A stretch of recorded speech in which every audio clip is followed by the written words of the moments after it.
In this video, we're talking about coloring on colored cardstock using Copic markers, colored pencils, and adding heat embossing to the mix.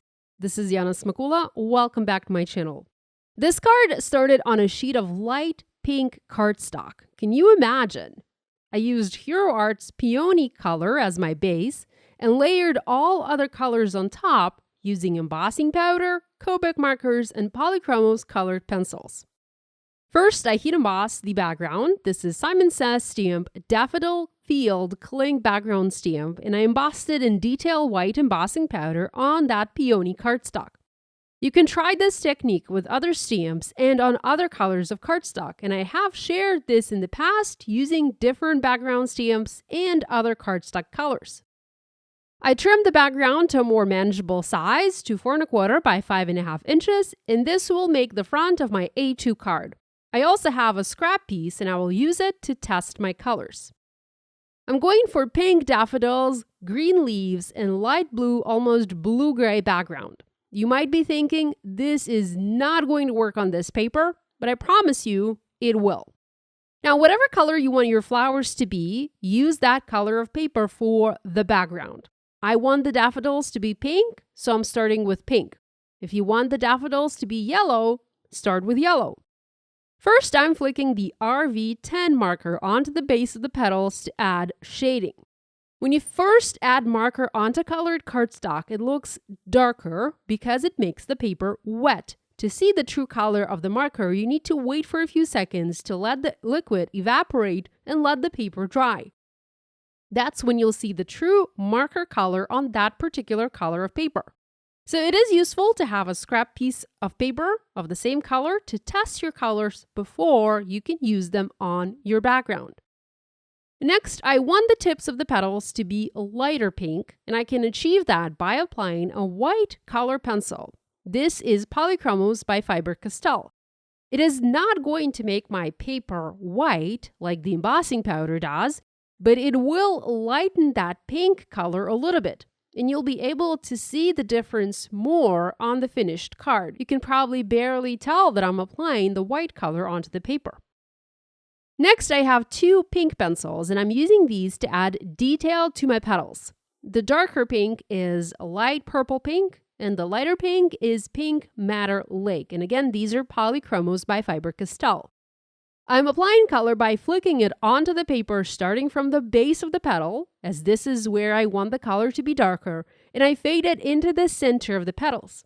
You can do this with Copic markers as well, but these colored pencils, they sharpen to a very fine point, allowing me to add very thin lines to my coloring. And I have greater detail when I'm coloring with colored pencils compared to Copic markers. I've done one partial daffodil, and we will do the center of this daffodil later. Now I want to color the leaves and the stems, and I need a green marker for that. Now I first tested YG00. It is normally a nice pale green, but when applied onto this pink cardstock, it turns yellow. So that's not going to work here. I need a green marker that looks green. And YG03 is a better choice as it doesn't change the color and it does look true green on this paper. So I used that color to color all of the leaves and all of the stems green. Now in this instance, I'm using the Copic marker, the green one, to apply the initial layer of color.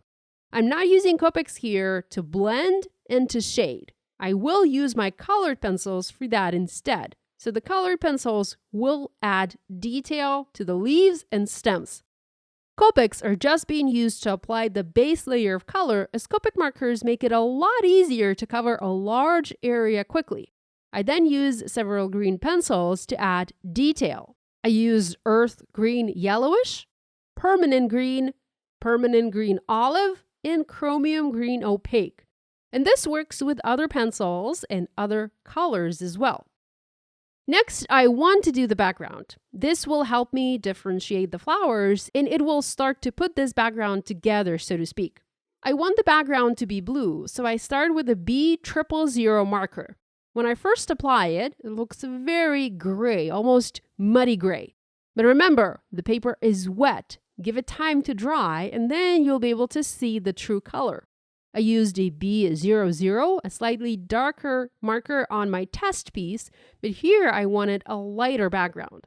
A few minutes have passed and the ink is dry on the sections that I just colored. See how big of a difference there is? So let the ink dry before you decide if that color will work for you or not. As I keep coloring the background blue, you can begin to see this image come to life.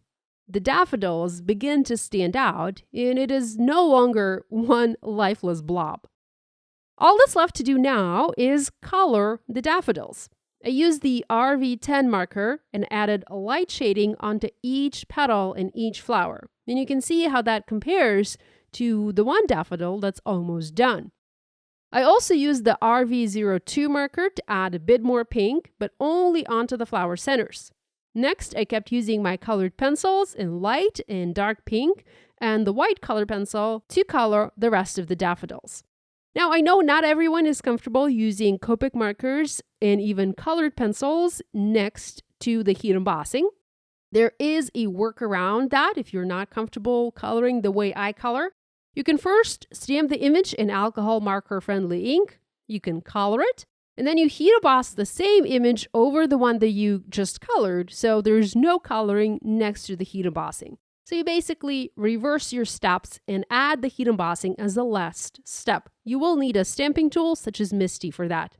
The background cardstock color provides a stunning base for the flowers, and that allows us to spend a lot less time coloring them. Of course, you can use white cardstock as a base, but that would require a lot more time and ink from your marker to color this image. From here, you can use your favorite sentiments to complete the card. I used Simon's pre-printed sentiment strips from the All Things Happy remix and just added that onto the background with foam adhesive. Thanks so much for joining me today. Love you guys, and I'll see you next time.